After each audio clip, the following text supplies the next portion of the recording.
नमस्कार. तर आज आपण बनवतोय मुगाचा पराठा. पराठा तोही मुगाचा कसा लागेल आणि करायला पण खूप अवघड असेल ना?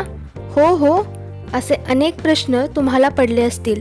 पण हा पराठा जरी मुगाचा असला तरी करायला इतका सोपा आहे की कोणीही याला सहज बनवू शकेल. हे हिरवे मूग मी रात्रभर पाण्यात भिजत घातले होते. आता यातलं पाणी काढून घ्या आणि एका मिक्सरच्या भांड्यात अर्धा कप मूग बारीक करून घ्या. एका पातेल्यात 2 मध्यम आकाराचे बटाटे उकडून घ्या. बटाटे उकडून गार झाले की त्याच्या साली काढा. या पराठ्याची चव म्हणाल तर इतकी अप्रतिम लागते की जे लोक मूग किंवा डाळी खाताना नाक मुरडतात त्यांना समजणार पण नाही की हा पराठा हिरव्या मुगाचा आहे. आता मिक्सरच्या भांड्यात 2-3 हिरव्या मिरच्या, 5-6 लसणाच्या पाकळ्या, थोडंसं आलं, जिरे सर्व एकत्र बारीक करून घ्या. कणिक मळण्यासाठी पराठीमध्ये 2 कप गव्हाचे पीठ घ्या. त्यात 2 चमचे बेसन पीठ घाला. आता त्यात मगाशी उकडलेला एक बटाटा बारीक खिसून घाला. बटाटा खिसून घातल्यामुळे पराठे अगदी मऊ लुसलुशीत होतात. बारीक केलेलं आलं, लसूण, मिरची घाला. अर्धा चमचा पांढरे तीळ, पाव चमचा धने जिरे पावडर, अर्धा चमचा लाल तिखट, थोडासा ओवा हातावर क्रश करून घाला. बारीक चिरलेली कोथिंबीर, 2 चमचे तेल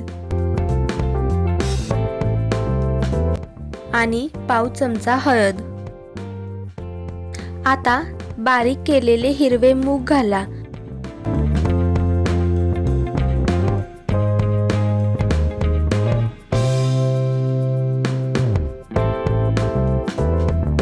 चवीनुसार मीठ.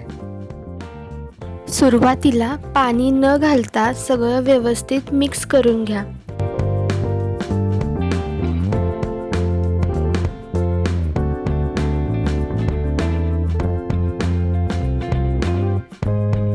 थोडं पाणी घालून कणिक मळून घ्या.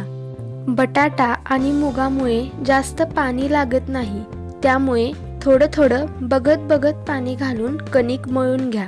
कणिक मळून झाली की थोडं तेल लावून परत एकदा छान कणिक मळून घ्या.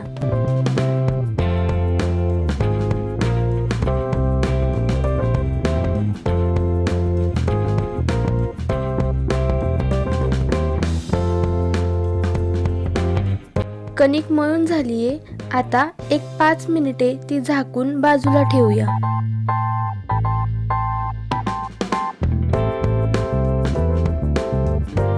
आता कणकीचे मध्यम आकाराचे गोळे बनवा. अशा प्रकारे सगळे गोळे बनवून घेऊया.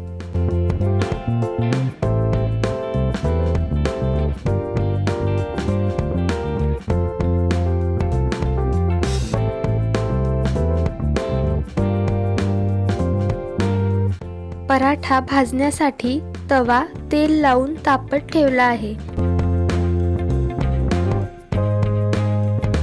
आता पराठा लाटून घेऊया. मगाशी केलेला गोळा अशा प्रकारे छोट्या गोल आकारात लाटून घ्या.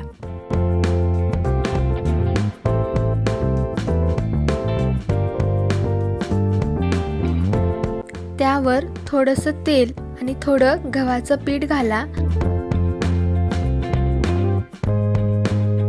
आणि अशा प्रकारे त्रिकोणी आकारात फोल्ड करा. चपाती लाटतो अगदी तशाच प्रकारे पराठा लाटून घ्या.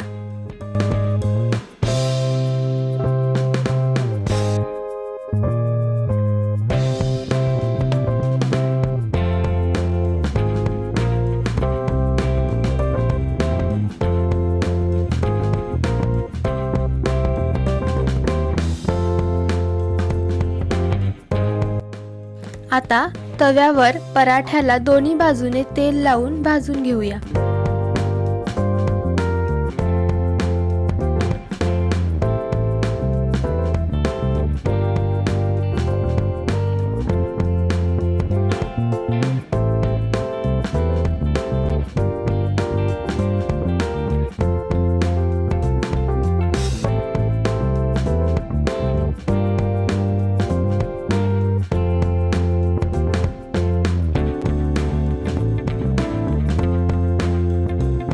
हा पराठा तुम्ही अशा प्रकारे गोल ऐवजी त्रिकोणी आकारात पण करू शकता.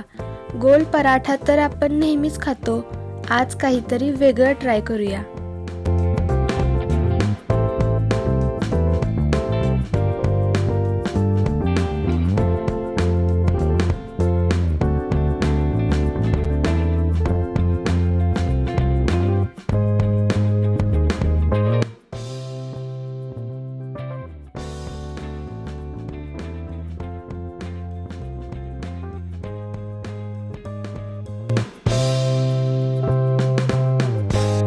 अशा प्रकारे सगळे पराठे लाटून भाजून घ्या.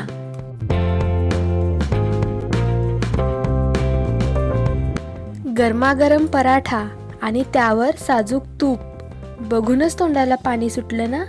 मग वाट कसली बघताय? आजच हा पराठा करून बघा. तयार आहे चविष्ट मुगाचा पराठा.